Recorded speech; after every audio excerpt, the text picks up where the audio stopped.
ನನ್ನ ಪ್ರೀತಿಯ ಸಹೋದರರೇ, ಆತ್ಮೀಯ ಗೆಳೆಯರೇ, ಅಸ್ಸಲಾಮು ಅಲೈಕುಂ ವರಹಮತುಲ್ಲಾಹಿ ವಬರಕತ್ತು. ನಾನು ನಿಮ್ಮ ಅಬು ರಾಜಿ ಸವನೂರು.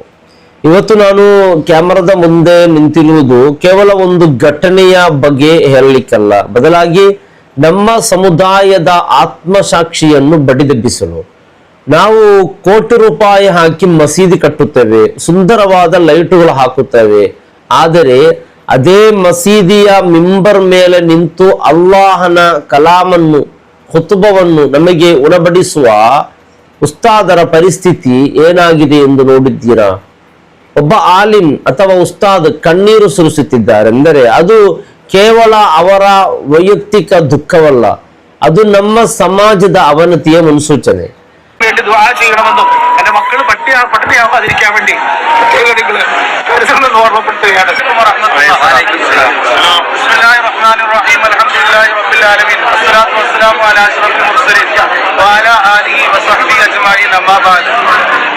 ഇവിടെ കമ്മിറ്റിയുടെ തീരുമാനപ്രകാരം ആ തീരുമാനത്തെ മാനിച്ചുകൊണ്ട് ഞാന് ഈ പള്ളിയിൽ നിന്ന് ജോലിയിൽ നിന്ന് പിരിയുകയാണ്. കമ്മിറ്റിയുടെ തീരുമാനം ഈ ജോലിയുടെ പിരിയുന്ന സമയത്ത് ഞാൻ മദ്രസ പഠിപ്പിക്കുന്ന കുട്ടികള് എന്നോട് സങ്കടത്തോടുകൂടി പറഞ്ഞു, ഉസ്താദ് പോകുന്നതിൽ ഭയങ്കര വിഷമമുണ്ട്.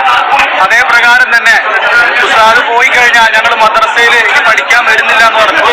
ആ സമയത്ത് ഞാൻ പറഞ്ഞൊരു വർത്താനുണ്ട്, ഇവിടെ എനിക്ക് പുറത്ത് കുറെ പള്ളികൾ കിട്ടും, ജോലിക്ക് കിട്ടും, പക്ഷെ നിങ്ങൾക്ക് മദ്രസ ഒന്നേ ഉള്ളൂ, നിങ്ങൾക്ക് പള്ളി ഒന്നേ ഉള്ളൂ, നിങ്ങൾക്ക് മക്കാം ഒന്നേ ഉള്ളൂ. അപ്പൊ ആ മദ്രസയും മക്ബറയും പള്ളിയും ഒക്കെ പരിപാലിപ്പിക്കേണ്ടത്, അതിന്റെ ചുമതലകൾ ഏറ്റെടുത്ത് നടക്കേണ്ടത് എല്ലാവരും കൂടിയാണെന്ന് ഞാൻ ഓർമ്മപ്പെടുത്തുകയുണ്ടായിരുന്നു. ഇവിടെ ഈ ഞാൻ എന്ന വ്യക്തി ഇത്രയും കാലം ജോലി ചെയ്യുന്നതിന്റെ ഇടയിൽ ഏതെങ്കിലും രൂപത്തിലുള്ള ഒരു സ്ത്രീ വിഷയമോ മദ്രസ കുട്ടികൾ ഉപദ്രവിക്കുന്ന വിഷയമോ സാമ്പത്തികമായിട്ടുള്ള പ്രശ്നങ്ങളോ ഞാൻ ഉണ്ടാക്കിയിട്ടില്ല. ഒരു മര്യാദപരമായിട്ടുള്ള ഒരു രൂപത്തില് എന്നോട് വന്ന് പറയാണ്, ഉസ്താദ് ഇവിടുന്ന് പോകണമെന്ന് പറഞ്ഞാൽ ഞാൻ പോകും, കടിച്ചു തൂങ്ങൂല. നിലവിൽ ഈ കൂട്ടത്തിൽപ്പെട്ട പല ആളുകളും എന്നോട് പറഞ്ഞു, ഉസ്താദ് ഇവിടുന്ന് പോകരുത്, അതിന് വേണ്ട കാര്യങ്ങളൊക്കെ ഞാൻ ചെയ്തുതരാം, ഉസ്താദിന് കുത്തുബോധനോ ആരും അവിടെ കയറാതെ ഞങ്ങൾ കുത്തുബോധിക്കാന്ന് പറഞ്ഞു. ഇവിടെ നിയമപരമായിട്ട് ഒരു നോട്ടീസ് പീരീഡ് എന്ന് പറഞ്ഞ സാധനമുണ്ട്. 30 ദിവസം ഒരു ജോലിയിൽ നിന്ന് പിരിച്ചുവിടാനുള്ള അവകാശമുണ്ട്. 30 ദിവസം വരെ ഒരു പുതിയ ജോലി കണ്ടെത്താൻ ഇവിടെയുള്ള ആളുകളോട് യാത്ര പറയാനുള്ള അവസരമുണ്ട്. എനിക്ക് അങ്ങനെ ഞങ്ങൾ ചെയ്തു തരണം, നിയമപരമായിട്ട് നിങ്ങളൊന്ന് വെച്ചു. ഞാൻ വേണ്ടാന്ന് പറഞ്ഞു. അതേ പ്രകാരം തന്നെ ഇവിടെ നിന്ന് ഈ മഹലിൽ നിന്ന് ഒരംഗമെങ്കിലും ഈ ഉസ്താദ് ഇവിടെ നിൽക്കണമെന്ന രൂപത്തിൽ വഖഫ് ബോർഡിൽ പെറ്റീഷൻ വെച്ച് കഴിഞ്ഞാൽ ഇവിടെ ഒരു തെരഞ്ഞെടുപ്പ് നടത്തി ആ ഉസ്താദ് നിൽക്കണോ വേണ്ടയോ തീരുമാനിക്കാൻ പറ്റും. ഇങ്ങനെയുള്ള പലതരത്തിലുള്ള നിയമപരമായിട്ടും അല്ലാതെയും ഏത് രൂപത്തിൽ ഉസ്താദിനെ സഹായിക്കാമെന്ന് പറഞ്ഞു വന്നിട്ടും ഞാൻ പറഞ്ഞു, ഞാനിവിടെ നിൽക്കില്ല, ഈ വെള്ളിയാഴ്ച കഴിഞ്ഞാൽ ഞാനിവിടെ ഖത്തീബല്ല, ഞാൻ പോകും. കാരണം ഞാൻ ഇനി ഇവിടെ നിന്ന് കഴിഞ്ഞാൽ ഈ മഹലിൽ 2 തട്ടാകും. പക്ഷെ എന്നെ സംബന്ധിച്ചിടത്തോളം എന്നെ സ്നേഹിച്ചവരാ നിങ്ങള്, എന്നെ സഹായിച്ചവരാ നിങ്ങള്, എനിക്ക് എല്ലാ സഹകരണങ്ങളും നൽകിയവരവര്. ഞാൻ പോകുന്നതിനുള്ള കാരണം ഈ പള്ളിയിൽ വെച്ചെങ്കിലും പറയാനുള്ള ഒരു അവസരം നൽകിയെങ്കിൽ ഇങ്ങനെ ഒരു പ്രശ്നം ഇവിടെ ഉണ്ടാകുന്നതായിരുന്നില്ല. ഈ നേരത്തെ പറഞ്ഞ പോലെ ഒരു പെണ്ണ് കേസോ അതല്ലെങ്കിൽ മറ്റെന്തെങ്കിലും കുട്ടികൾ ഉപദ്രവിക്കലോ സാമ്പത്തിക പ്രശ്നമാണെങ്കിൽ നിങ്ങൾ ഇങ്ങനെ ചെയ്യുന്നതിൽ ഞാൻ തൃപ്തിയോടുകൂടി പോകും. ഇവിടെ ഒരു മുതിർന്നവർ ചെയ്യുന്ന അതല്ലെങ്കിൽ ഇതുമായി ബന്ധപ്പെട്ട രൂപത്തിൽ ചെയ്യുന്നതിന്റെ രീതിയല്ല നടന്നുകൊണ്ടിരിക്കുന്നത്. നിങ്ങളൊന്ന് ഓർക്കണം, നമ്മളെ സംബന്ധിച്ചിടത്തോളം ആണുങ്ങളാ, നമ്മുടെ കുടുംബം വിഷമിക്കാൻ നമ്മൾ ആഗ്രഹിക്കില്ല. നമ്മൾ ഒരുപാട് വിഷമങ്ങൾ നമ്മുടെ ഉള്ളിൽ ഇങ്ങനെ ഒളിപ്പിച്ചു വെക്കും. എന്നാ നോക്കണം, ഈ ഒരു വിഷയം എന്റെ വാപ്പാക്ക് വിളിച്ചു പറയാൻ ആ വിഷയം എന്റെ ഉമ്മ കേൾക്കാൻ 4-5 ദിവസമായിട്ട് എന്റെ ഉമ്മ ഉറങ്ങിയിട്ടില്ല. ആ വീട്ടിൽ ഞാൻ കയറി ചെല്ലുമ്പോൾ മരിച്ച വീട്ടിൽ ചെല്ലുന്ന പ്രതീതിയ. എന്തിനാ സുഹൃത്തുക്കൾ, എനിക്ക് 30 വയസ്സുണ്ട്, എന്നെ ഇവിടെ എന്റെ വാപ്പ കൊണ്ടുവന്ന് സ്കൂളിൽ ചേർത്തുന്ന പോലെ ചേർത്തിയതല്ല. എന്നെ ഈ മഹലില് മജീദ് സാഹിബ് സെക്രട്ടറി ആയിരുന്നു, ഈ നിഹാസുദ്ദീന്റെ പറഞ്ഞുകൊണ്ടാണ് പരിചയപ്പെടുത്തിയത് ഞാനിവിടെ വരുന്നത്. എന്റെ ഉപ്പ വന്ന് എന്നെ ഇവിടെ നിന്ന് ചേർത്തിയതല്ല. പിന്നെ എന്തിനാണ് എന്നെ ഇവിടെ നിന്ന് പറഞ്ഞു വിടണം, അതല്ലെങ്കിൽ എന്നെ ഇവിടെ നിന്ന് തിരിച്ചു വിളിക്കണം, എന്റെ കുറ്റങ്ങളും നിങ്ങൾ മകന് ക്വാളിറ്റി എന്ന് പറഞ്ഞിട്ട് ഒരു ഉപ്പാക്ക് വിളിച്ചു പറഞ്ഞെന്താ? എത്ര തെമ്മാടിയായ മോനാണെങ്കിൽ ആ ഉപ്പാക്ക് വിളിച്ചു പറഞ്ഞാൽ ആ ഉമ്മത് കേട്ട് കഴിഞ്ഞാൽ എത്ര വിഷമിക്കും, എത്ര സങ്കടപ്പെടും എന്ന് ആലോചിച്ച് നോക്കി. അതിന് മാത്രം എന്ത് തെറ്റാ ഞാൻ ചെയ്തത്? എന്നോട് ഇവിടുന്ന് പോവാന്ന് പറഞ്ഞാൽ ഞാൻ പോകും. അപ്പോഴും ഞാൻ പറയുന്നത്, ഇവിടെ എന്നെ പിടിച്ചു നിർത്താൻ ഒരുപാട് ആളുകളുണ്ട്, ഒരുപാട് ആളുകൾ തയ്യാറായിട്ടുണ്ട്. പക്ഷെ ഞാൻ ഇപ്പോഴും പറയുന്നു, ഞാൻ ഇവിടുന്ന് പോകും. ഇത് നിങ്ങളുടെ മഹല്ല. ഈ മഹലിൽ നിങ്ങൾ തന്നെയാണ് തീരുമാനം എടുക്കേണ്ടത്. ഇവിടെ ഏത് ഉസ്താദ് നിൽക്കണം, ഏത് ഉസ്താദ് നിൽക്കണ്ട. ഇനിയിപ്പോ നിങ്ങൾ ആര് വന്ന് പറഞ്ഞാലും ഞാൻ ഇവിടുന്ന് ഇൻഷാ അല്ലാഹ് പോകും. പക്ഷെ ചില കാര്യങ്ങൾ മനസ്സിലാക്കേണ്ടതുണ്ട്. ഒരു ഉസ്താദ് എന്ന് പറഞ്ഞു കഴിഞ്ഞാൽ 10 വർഷം 12 വർഷമൊക്കെ പഠിച്ച് ഒരു ജോലിക്ക് വേണ്ടി ഇറങ്ങുമ്പോ ദീനി ദഅവത്ത് ലക്ഷ്യം വെച്ചുകൊണ്ട് ഇറങ്ങാൻ. ഒരു തെറ്റ് കണ്ടാൽ ആ തെറ്റ് എന്താണെന്ന് കാണിച്ചു കൊടുക്കൽ ഈ ഉസ്താദിന്റെ കടമയാണ്. ഇവിടെ മുന്നേ ഒരു കമ്മിറ്റി ഉണ്ടായിരുന്നു ഞാൻ വരുന്ന സമയത്ത്. അതിനുശേഷം മുത്തവല്ലി ഭരണമുണ്ടായിരുന്നു. എനിക്ക് എന്റേതായ നിലപാടുകളും വ്യക്തിത്വവും ഞാൻ അവിടെയൊക്കെ കാത്തു സൂക്ഷിച്ചിരുന്നു. ഇവിടെ ഇപ്പൊ ഈ ഒരു പ്രശ്നം ഉണ്ടാവാനുള്ള കാരണം കമ്മിറ്റിയിൽ നിന്ന് മദ്രസയിലേക്ക് ഒരു അംഗത്തെ തെരഞ്ഞെടുക്കണം, മദ്രസയുമായി ബന്ധപ്പെട്ട കാര്യങ്ങൾ നോക്കാൻ. അപ്പൊ ആ തെരഞ്ഞെടുപ്പിൽ അതിന്റെ ഒരു സുതാര്യത നഷ്ടപ്പെട്ടപ്പോൾ, നീതിയുക്തമല്ലാത്തൊരു തെരഞ്ഞെടുപ്പാണെന്ന് മനസ്സിലാക്കിയപ്പോൾ ഞാൻ ഇടപെട്ടു. ഇങ്ങനെ ഒരു ആരോപണം കൊണ്ട് ഒരാളെ മോശപ്പെടുത്താൻ പാടില്ല. ഒരു മോശപ്പെട്ടത് ചിത്രീകരിച്ച് അയാളുടെ സ്ഥാനവും മാനവും കഴിയുന്നില്ല. എന്നെ കുറിച്ച് ഒരു തെറ്റായ കാര്യം എന്റെ കുടുംബത്തെ അറിഞ്ഞു കഴിഞ്ഞാൽ, എന്റെ മക്കൾ അറിഞ്ഞു കഴിഞ്ഞാൽ പിന്നെ ആ കുടുംബത്തിൽ എനിക്ക് വിലയില്ല. ഇല്ലാത്ത കാര്യം പറഞ്ഞുകൊണ്ട് ഒരാളെ ആക്ഷേപിക്കരുത്.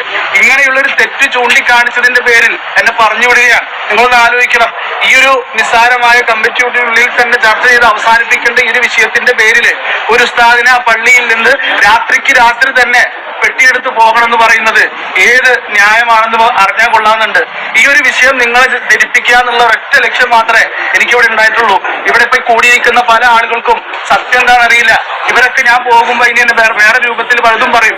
ഇപ്പൊ തന്നെ എന്നെ സാമ്പത്തികമായിട്ടുള്ള ബുദ്ധിമുട്ട്, സാമ്പത്തികമായിട്ട് ഒരുപാട് കാര്യങ്ങൾ ചെയ്തു, അതല്ലെങ്കിൽ അതിനു വേണ്ടിയിട്ട് ഒരുപാട് എന്റെ പോക്കറ്റ് നിറയ്ക്കാൻ ഒരുപാട് കാര്യങ്ങൾ ചെയ്തു എന്ന ആരോപണം ഇപ്പൊ തന്നെ ഉയർന്നു വന്നിട്ടുണ്ട്. നിങ്ങൾ അറിയണം, ഒരു വർഷമായിട്ട് എന്റെ വീടിന്, ഞാനൊരു വീട് വെക്കാൻ വേണ്ടിയിട്ട് ഒരു സ്ഥലത്തിന് തീർ നടത്താൻ വേണ്ടിയിട്ട് 3 ലക്ഷം രൂപ കൊടുക്കാത്തതിന്റെ പേരിൽ ആ തീർ നടക്കാതിരിക്കുക. ഇവിടെ ഒരുപാട് സാമ്പത്തികമായിട്ട് സഹായിക്കുന്ന ആളുകളുണ്ട്.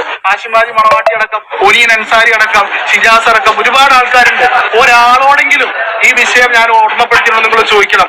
അങ്ങനെ സാമ്പത്തികമായ ആരോപണം വരെ ഉന്നയിച്ചുകൊണ്ട് ഒരാൾ ഇങ്ങനെ കരിവാരി തേച്ചുകൊണ്ട് പറഞ്ഞയക്കുമ്പോ ഇനിയൊരു ഉസ്താദ് ഈ പള്ളിയിൽ ഇരിക്കുന്ന സമയത്ത് ആ ഉസ്താദിന് ഈ ബുദ്ധിമുട്ടുണ്ടാകാതിരിക്കാൻ വേണ്ടി മാത്രമാണ് ഞാൻ ഇങ്ങനെ സംസാരിച്ചത്. ഒരുപക്ഷെ ഇതിന്റെ പേരിൽ എനിക്ക് മറ്റു മഹലുകളിലൊന്നും ജോലി കിട്ടിയെന്ന് വരില്ല. ശരി, സമ്മതിച്ചു. എങ്കിലും ഈ ഒരു തെറ്റിനെ തെറ്റായിട്ട് തന്നെ ഞാനിവിടെ ചൂണ്ടിക്കാണിക്കും. അതുകൊണ്ട് തന്നെ പ്രിയമുള്ള വിശ്വാസികളെ, നമ്മൾ ദീനിയായ കാര്യങ്ങൾ ലഭിച്ചവരാണ്, ദീനിൽ വിശ്വസിക്കുന്നവരാണ്, ദീനനുസരിച്ച് ജീവിക്കുമെന്ന് പ്രതിജ്ഞ ചെയ്യുന്നവരാണ്. അതുകൊണ്ട് തന്നെ ആ ദീനെ മുറുകെ പിടിക്കാൻ നമ്മളെല്ലാവരും തയ്യാറാണ്. അതുകൊണ്ട് എന്റെ വാക്കിൽ നിന്നോ പ്രവൃത്തിയിൽ നിന്നോ ആർക്കെങ്കിലും എന്തെങ്കിലും മോശമോ ബുദ്ധിമുട്ടോ ഉണ്ടായിട്ടുണ്ടെങ്കിൽ നിങ്ങളെല്ലാവരും പൊരുത്തപ്പെട്ടു തരണമെന്നും എന്റെ കുടുംബത്തിനും എനിക്കും വേണ്ടി ദുആ ചെയ്യണമെന്നും എന്റെ മക്കൾ പട്ടിണിയാവാതിരിക്കാൻ വേണ്ടി ഓർമ്മപ്പെടുത്തുകയാണ്. അസ്സലാമു ಅಲೈಕುಂ. ನೋಡಿ ಬಂಧುಗಳೇ, ಅಲ್ಲಾಹು ಪ್ರವಾದಿ ಸಲ್ಲಲ್ಲಾಹು ಅಲೈಹಿ ವಸಲ್ಲಂ ತಗಳು ಹೇಳುತ್ತಾರೆ, ಅಲ್ ಉಲಮಾ ವರಸತುಲ್ ಅಂಬಿಯಾ, ಅಂದರೆ ವಿದ್ವಾಂಸರು ಪ್ರವಾದಿಗಳ ವಾರಿಸುದಾರರು. ಪ್ರವಾದಿಗಳ ಸ್ಥಾನವನ್ನು ನಾವು ಗೌರವಿಸುತ್ತೇವೆ ಎಂದಾದರೆ ಅವರ ಜ್ಞಾನವನ್ನು ಹೊತ್ತಿರುವ ಉಸ್ತಾದರ ಮೇಲೆ ಯಾಕೆ ಈ ದರ್ಪ? 10 ವರ್ಷಗಳ ಕಾಲ ಮಸೀದಿಯಲ್ಲಿ ಸೇವೆ ಸಲ್ಲಿಸಿದ್ದ ಒಬ್ಬ ಮನುಷ್ಯನು ಸಣ್ಣದೊಂದು ಭಿನ್ನ ಅಭಿಪ್ರಾಯದ ಕಾರಣಕ್ಕೆ ರಾತ್ರೋರಾತ್ರಿ ಹೊರ ಹಾಕುವುದು ಯಾವ ಸಂಸ್ಕೃತಿ? ಆತನಿಗೆ ಗೌರವಯುತವಾಗಿ ಬೀಳ್ಕೊಡುವ ಕನಿಷ್ಠ ಮರ್ಯಾದೆಯು ನಮ್ಮಲ್ಲಿ ಉಳಿದಿಲ್ಲವೇ? ಸಮಿತಿಯ ಅಧಿಕಾರ ಹಿಡಿದು ನ್ಯಾಯದ ಅನ್ಯಾಯ ಮಾಡುವವರಿಗೆ ಅಲ್ಲಾಹನ ಈ ಮಾತು ನೆನಪಿರಲಿ, ವಲಾ ತಹ್ಸಬನ್ನಲ್ಲಾಹು ಗಾಫಿರನ್ ಅಮ್ಮಾ ಯಅಮಲು ಝಾಲಿಮೀನ್. ಅನ್ಯಾಯ ಮಾಡುವವರು ಮಾಡುತ್ತಿರುವ ಕೆಲಸಗಳ ಬಗ್ಗೆ ಅಲ್ಲಾಹನು ಅಜ್ಞಾನಿ ಆಗಿದ್ದಾನೆ ಎಂದು ನೀವು ಭಾವಿಸಬೇಡಿ. ಸೂರಾ ಇಬ್ರಾಹಿಂ 42 ಆಯತು. ಸಮಿತಿಯ ಸಭೆಯಲ್ಲಿ ನೀವು ಗೆಲ್ಲಬಹುದು, 10 ಜನರ ಮುಂದೆ ಅವರನ್ನು ಅವಮಾನಿಸಬಹುದು. ಆದರೆ ಕತ್ತಲ ರಾತ್ರಿಯಲ್ಲಿ ಆ ಉಸ್ತಾದ್ ಮತ್ತು ಅವರ ಸಹಾಯಕ ಕುಟುಂಬ ಅಲ್ಲಾಹನ ಮುಂದೆ ಕೈ ಎತ್ತಿ ದೂರು ನೀಡಿದರೆ ನಿಮ್ಮ ಗತಿಯೇನು? ಆ ಉಸ್ತಾದರ ತಾಯಿಯ ಕಣ್ಣೀರು ಹಾಕುತ್ತಿದ್ದಾರೆ.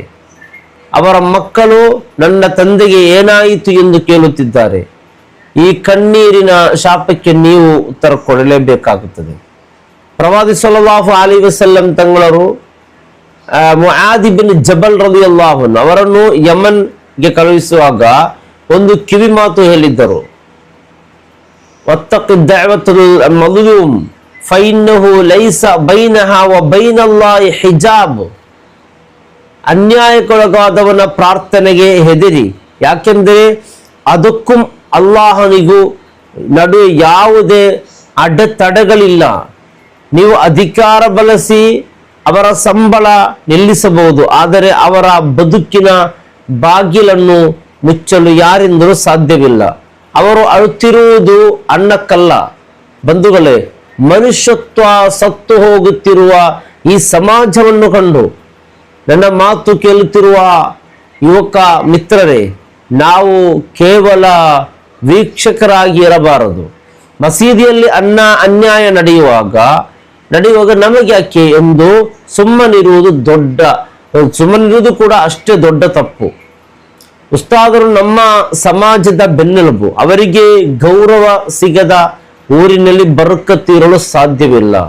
ಇವತ್ತು ಈ ವಿಡಿಯೋ ವೈರಲ್ ಆಗಲಿ, ಇದು ಅಹಂಕಾರಿಗಳಿಗೆ ಒಂದು ಎಚ್ಚರಿಕೆಯಾಗಲಿ. ಇನ್ನೊಬ್ಬ ಉಸ್ತಾದ್ ಕಣ್ಣೀರು ಹಾಕುವ ಪರಿಸ್ಥಿತಿ ನಮ್ಮ ಊರುಗಳಲ್ಲಿ ಬರಬಾರದು. ಬಂಧುಗಳೇ, ಅಧಿಕಾರ ಶಾಶ್ವತವಲ್ಲ, ಆದರೆ ನಾವು ಮಾಡಿದ ಅನ್ಯಾಯದ ಲೆಕ್ಕ ಶಾಶ್ವತ. ಮನುಷ್ಯತ್ವ ಬೆಳೆಸೋಣ, ಜ್ಞಾನಿಗಳನ್ನು ಉಸ್ತಾದರನ್ನು ಗೌರವಿಸೋಣ. ಈ ಬಗ್ಗೆ ನಿಮ್ಮ ಅಭಿಪ್ರಾಯವೇನು? ಕಮೆಂಟ್ ಮಾಡಿ ತಿಳಿಸಿ. ಸತ್ಯದ ಪರವಾಗಿ ನಮ್ಮ ಹೋರಾಟ ಮುಂದುವರಿಯಲಿ. ನಾನು ನಿಮ್ಮ ಅಬು ರಾಜಿ ಸವಣೂರು. ಮುಂದಿನ ವಿಡಿಯೋದಲ್ಲಿ ಭೇಟಿಯಾಗೋಣ. ಅಸ್ಸಲಾಮು ಅಲೈಕುಂ ವರಹಮತುಲ್ಲಾಹಿ ವಬರಕಾತು.